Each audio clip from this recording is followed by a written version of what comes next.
Selamat siang, Assalamualaikum warahmatullahi wabarakatuh. Kita lanjutkan lagi materi geologi dasar. Kita masuk di tektonik ya, bahasan tentang tektonik atau tektonik lempeng. Baik, tektonik merupakan pertemuan yang kedua di dalam serangkaian mata kuliah geologi dasar ini. Referensi utama yang digunakan yaitu Manru. Di dalam pertemuan pertama sudah saya sampaikan bahwa referensi lain juga bisa digunakan di dalam perkuliahan ini.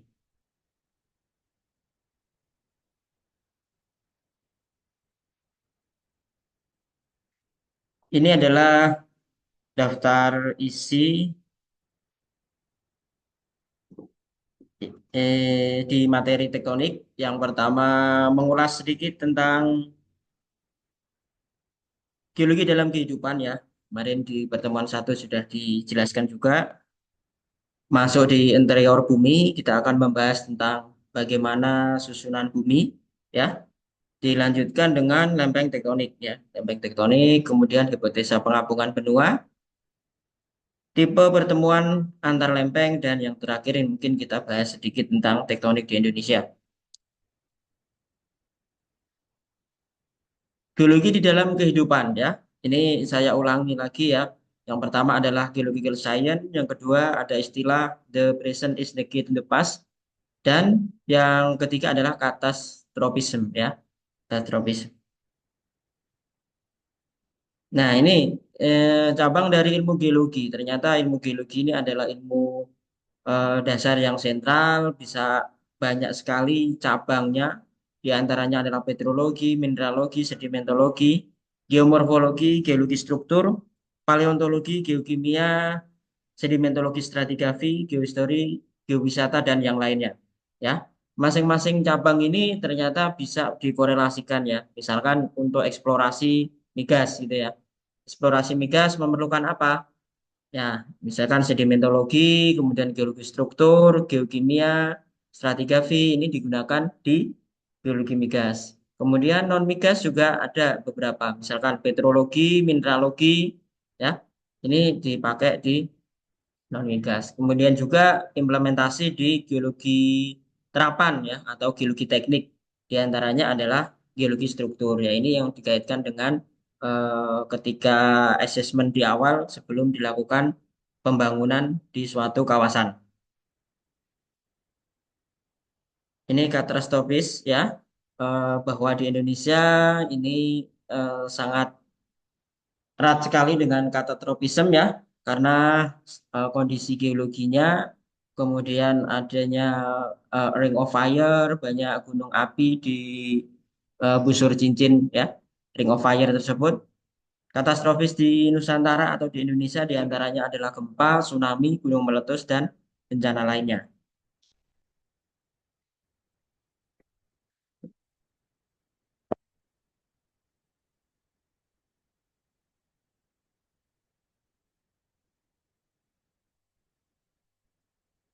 Nah, ini saya coba ulas sedikit ya, secara geologi bahwa Indonesia berada di ring of fire.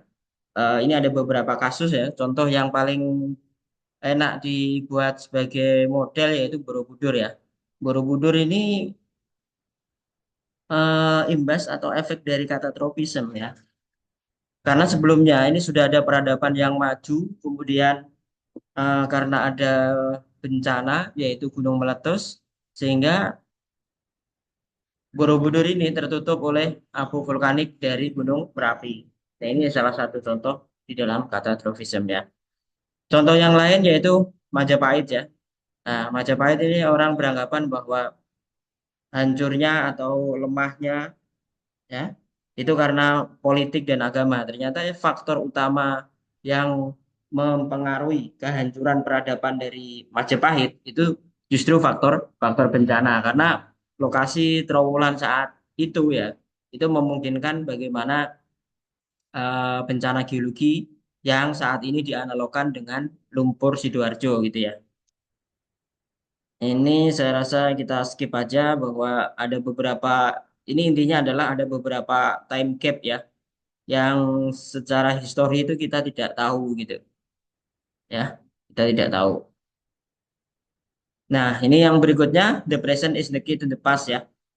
Nah, ini salah satu contoh ya, suatu kegiatan pengambilan coring dari di sebuah sistem delta di depan ya, di depan dari delta atau delta front. Kemudian didapatkanlah suksesi seperti ini ya. Nah, ini ada 0, 5, 10, 15 sampai 30 ini adalah apa namanya? Thickness atau kedalamannya. Nah, kemudian ternyata event yang kita temui pada saat model sekarang ini juga didapat atau dijumpai pada masa yang lampau. Ya, artinya ini yang menjelaskan bahwa the present is the key to the past itu ya model saat ini dijadikan sebagai analog atau dijadikan sebagai rujukan untuk melakukan interpretasi dari model masa lampau. Nah, kita masuk di bagian yang kedua yaitu interior bumi. Ya, ini masih saya ambil dari Manto bahwa interior bumi itu dibagi menjadi tiga. Yang pertama adalah inti ya di sini, yang berwarna kuning sampai ke oranye ini adalah inti. Ya, yang kedua adalah mantel.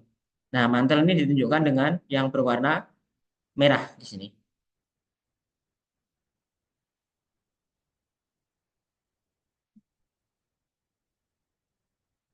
Dan yang ketiga itu adalah keraknya.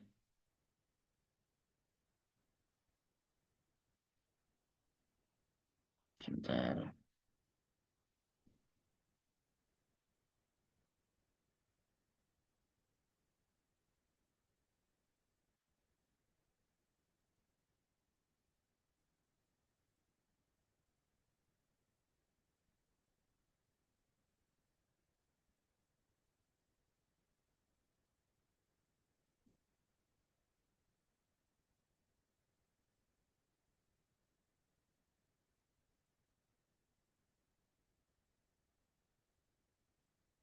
Oke, saya lanjutkan ya. Ya, kembali lagi ya. Yang ketiga ini kerak. Yang kerak ini bagian terluarnya.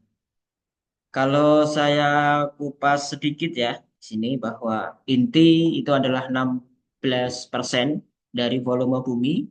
Di bagian dalamnya ini adalah solid atau padatan, kemudian inti yang luar adalah liquid.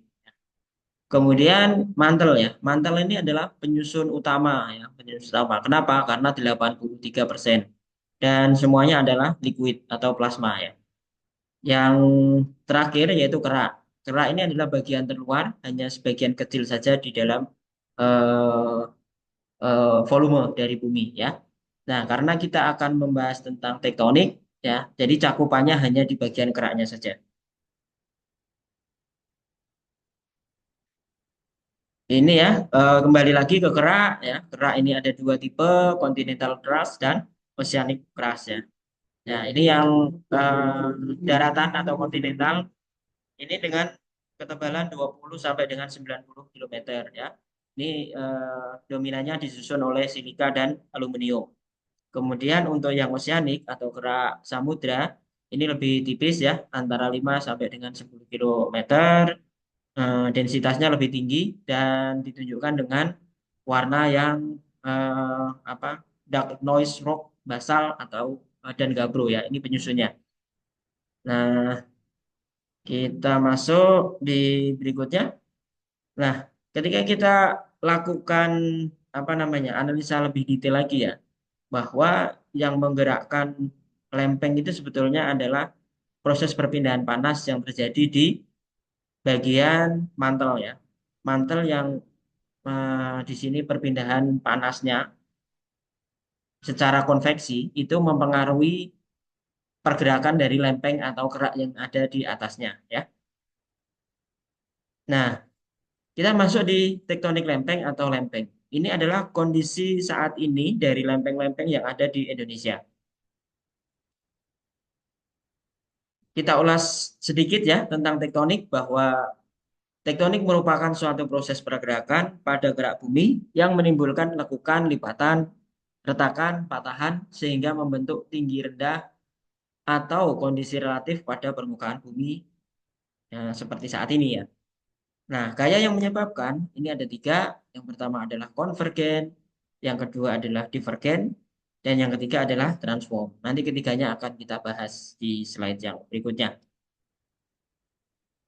Bagian yang keempat kita akan membahas tentang hipotesa pengapungan benua atau continental drift, yaitu teori tektonik lempeng yang pertama kali diinisiasi oleh Alfred Wegener ya di tahun 1912 ya masih.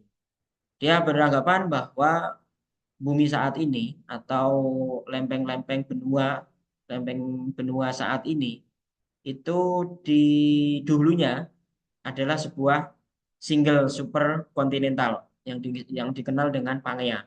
Nah, Pangea ini dibagi menjadi dua. Bagian utara adalah Laurasia dan bagian yang selatan adalah Gondwana. Hipotesis dari Wegener itu berdasarkan empat hal. Yang pertama adalah continental fit, yang kedua adalah similarity of rock sequence and mountain range, yang ketiga adalah glacial evidence, dan yang keempat adalah fossil evidence. Nah, kita bahas satu persatu. Yang pertama adalah continental fit. Jadi, Wegener itu beranggapan bahwa bumi atau benua-benua yang saat ini ya, ini adalah sebuah puzzle besar dan ketika digabungkan menjadi super benua yang kita kenal dengan sebutan Pangea ya. Ya ini ternyata puzzle-puzzlenya antar satu dengan yang lain itu memiliki sudut yang sama ketika digabungkan sehingga menyatu menjadi besar seperti ini yang kita kenal sebagai Pangea. Bagian utara adalah eh, Laurasia, yang bagian selatan adalah Gondwana. Nah, ini dasar atau justifikasi pertama. Yang kedua adalah similarity of rock sequence and mountain range. Nah, di sini disebutkan bahwa ada sebuah barrier atau batas sekuen. Ya, sekuen ini adalah suksesi batuan, baik itu meliputi dari litologi, kemudian paket dari di dalamnya atau sedimentologi, serta umurnya memiliki relatif yang sama atau sebanding ya, sama atau sebanding. Dan ini dijumpai di eh, sekuen mountain range ya. Ketika digabungkan itu memiliki pola yang sama seperti yang ditunjukkan di dalam diagram Pangea tadi oleh Wegener. Nah, ini justifikasi yang kedua. Nah, ini kelihatan bahwa suksesi sekuennya dari belahan benua ya, beberapa belahan benua memiliki sekuen yang sama ini ya. Ini Jurassic, Triasiknya, umurnya, Permian, Karbon memiliki suksesi yang sama. Ini menjadi dasar yang kedua. Dasar yang ketiga yaitu glasial. Nah, ketika ya es ini digabungkan seperti dalam gambar di sini ya, itu memiliki arah pergerakan yang menuju ke semua arahnya. Artinya ketika digabungkan, ya memang pergerakan atau eviden dari getasan dari es ini ya, ini memiliki arah yang mendukung teori similarity fit ya atau continental fit yang diutarakan oleh Wegener. Jadi ketika puzzle-nya digabungkan, arahnya itu menuju ke arah-arah yang ditunjukkan di dalam satu kesatuan Pangea. Nah, yang keempat atau yang terakhir ini adalah evidence fosil ya. Ternyata ketika digabungkan sebuah benua dari benua satu dengan benua yang lain, ini memiliki suksesi flora dan fauna yang sama. Ya. Nah, ini kan berpindahnya dari satu dengan yang lain. Ini kan otomatis dulunya itu pernah menyatu benua satu dengan benua yang lain. Nah, ini mendukung teori yang disampaikan oleh Wegener ya, Alfred Wegener melalui continental drift atau tektonik lempeng ya. Nah, ini sudah saya bahas bahwa ini adalah sebuah screen dari film Transformer The Last Night ya 2017. Kalau kita perhatikan di sini ada sebuah meja ya di ceritanya itu mejanya diceritakan dari planet Cybertron ya. Kemudian kalau kita lihat lebih detail lagi ketika di zoom ternyata ada sebuah pola ya. Polanya ini ternyata mirip dengan ya bukan mirip, memang sama yaitu dengan Pangea yang terjadi sebelum Trias kalau tidak salah ya. Nah, ya ini continental drift Pangea besar di sini ya. Ini ternyata terjadi pada 225 juta tahun yang lalu pada periode Permian. Kemudian pada saat Trias terpisah menjadi dua, Laurasia ya, ini bagian utara dan Gondwana bagian selatan. Saat ini ditunjukkan dengan model present day ya, seperti ini. Nah, kita masuk di bagian yang kelima yaitu tipe pertemuan antar lempeng. Di sini ada tiga. Yang pertama adalah divergen, konvergen, dan transform ya. Nah, ini penjelasan masing-masing. Coba kita lihat di sini.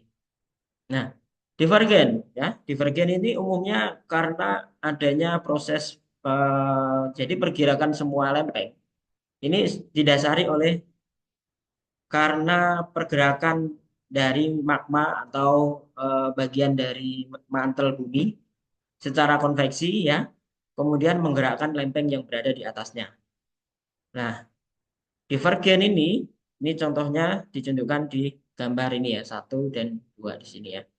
Ya, jadi ada sebuah perenggangan ya, seperti itu ya, plat boundary-nya, sehingga menimbulkan efek saling menjauh antar satu dengan yang lain. Baik itu, nah ini dicontohkan di lempeng lempeng samudra ya.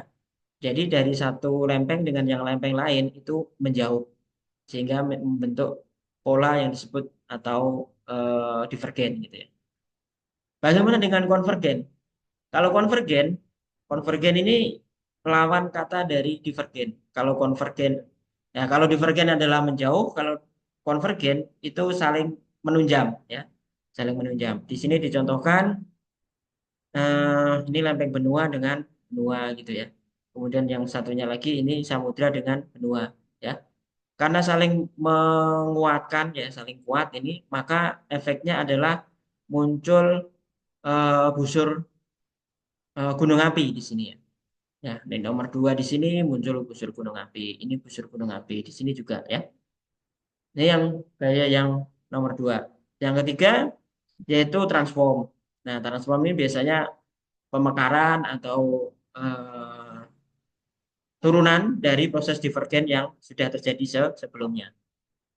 Nah, ini masing-masing contohnya silahkan nanti dipelajari karena akan saya masukkan di dalam lembar kerja mandiri yang harus dikerjakan oleh mahasiswa. Jadi masing-masing subtema atau masing-masing tema di dalam suatu pertemuan akan saya sampaikan atau akan saya berikan lembar kerja mandiri ya. Ini nanti juga ya contohnya. Nah, ini nanti menjadi tugas mandiri yang harus dikerjakan oleh mahasiswa. Oke, kita masuk di bagian terakhir yaitu tektonik di Indonesia. Bahwa tektonik di Indonesia ini ada beberapa lempeng yang menyusun Eurasia di sini ya, atau Sundaland ya, Pasifik di sini, Pasifik atau Filipina ya. Filipina ini bagian dari lempeng Pasifik ya. Kemudian Australia di sini dan lempeng Samudra India. Ya, kalau di sini dijadikan India Australia ya. Ada beberapa yang menyatakan ini adalah berbeda gitu ya. Nah, ini tektonik saat ini yang saya ambil dari Robert Hall. Pada saat nanti kita pertemuan secara offline, saya tunjukkan simulasi yang dilakukan oleh Robert Hall tahun 1999, di mana evolusi Southeast Asia, khususnya di Indonesia ya, dari 55 juta tahun yang lalu sampai dengan sekarang. Nah, kondisi tektonik yang ada di Indonesia itu memungkinkan munculnya cekungan sedimen yang berjumlah sekitar 60 ya, 60. Nah, ditunjukkan dengan warna-warni di sini ya. Ada yang sudah proven atau sudah berproduksi, ada sudah terbukti ya. Ada yang lain ya. Ini contohnya berproduksi ditunjukkan dengan warna biru, kemudian magenta ini ada penemuan belum berproduksi. Selanjutnya kuning sudah dibor belum ada penemuan. Dan yang warna hijau ini belum dibor ya. Ini tampak sekilas bahwa di Indonesia Barat ya, Indonesia Barat itu Kalimantan, Jawa, Sumatera didominasi warna biru, artinya sudah berproduksi atau sudah proven banyak ya. Kemudian kalau kita perhatikan di Indonesia Timur, ternyata banyak didominasi oleh warna hijau, ya. Ya ini PR ya yang harus kalian sebagai generasi muda untuk bisa menyelesaikan eksplorasi di Indonesia Timur tentunya. Saya rasa sebagai pengantar ya secara online ini bisa menjadi pengantar, kemudian pada saat nanti ada kesempatan untuk dilakukan offline akan saya ulas kembali dengan beberapa contoh. Nah, selanjutnya mahasiswa bisa mengerjakan lembar kerja mandiri untuk mendapatkan eh, ya penguasaan atas teori tektonik lempeng pada bahasan siang ini. Demikian yang dapat saya sampaikan. Terima kasih. Assalamualaikum warahmatullahi wabarakatuh.